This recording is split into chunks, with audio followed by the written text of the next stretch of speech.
The Milky Way, home to billions of stars, rising and setting over billions of worlds, including our own. In this vast expanse, how did our sun, the Earth, and the planets come to be? In recent decades, our understanding of the solar system's evolution has greatly improved, but deep questions remain. To answer those questions, astronomers are preparing to visit someplace very small. Asteroid Bennu. A lump of rock and organic material, the early building blocks of the solar system, of Earth, of us. Bennu is a time capsule, and its journey takes us way, way back, 4.5 billion years. The raw ingredients of Bennu and our solar system originated in a stellar nursery, a vast cloud of hydrogen, helium, and dust. Our own sun doesn't yet exist. Nearby are hot stars like this one, quickly burning up its fuel and destroying itself in a colossal explosion called a supernova.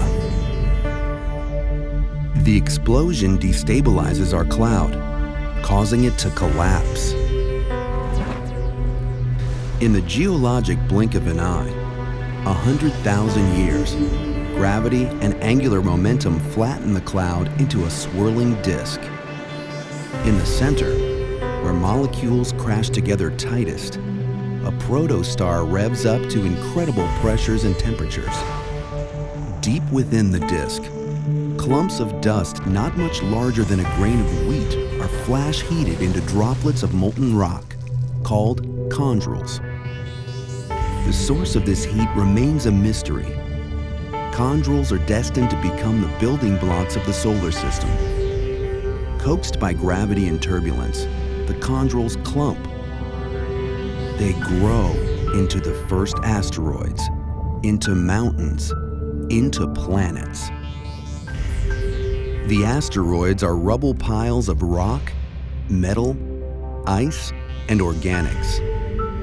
This large asteroid is the parent body of Bennu, a protoplanet whose size we can only guess. Closer to the protostar, a planet begins to form, and then dawn in the solar system. The protostar undergoes fusion and ignites, revealing our sun. But the solar system is far from finished. Jupiter most likely forms near its outer edge, but just 500 million years after the sun ignites, some believe that it slowly moves inward.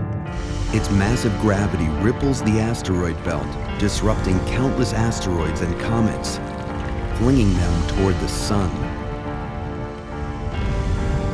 They rain down on the inner planets, hammering and remelting large portions of their crust. Did these impacts also deliver organics and water, key ingredients for life? Back in the asteroid belt, Bennu's parent body is lucky. It survives this period of heavy bombardment.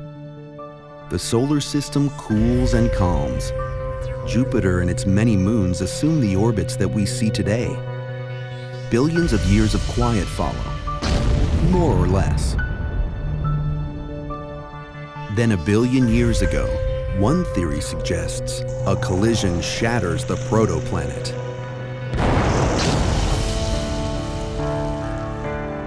Some of the debris loosely coalesces into a new, smaller body, Bennu. But Bennu will not stay in place. Dull, non-reflective, it slowly migrates toward the sun. Solar heating turns its warm side into a low-intensity thruster. Through millions of years, Bennu's orbit gradually tightens until it interacts with Saturn's gravity, altering its trajectory and hurling it into the inner solar system. Close encounters with Earth and Venus follow. Their gravitational tugs may have repeatedly stretched and reformed Bennu, turning it inside out and pulling off loose material. As a result, it has no satellites of its own. Until now. Today, NASA is sending a spacecraft called OSIRIS-REx to explore Bennu and retrieve a sample. Why? Bennu has survived its long journey and settled into a near-Earth orbit, bringing its secrets within our reach.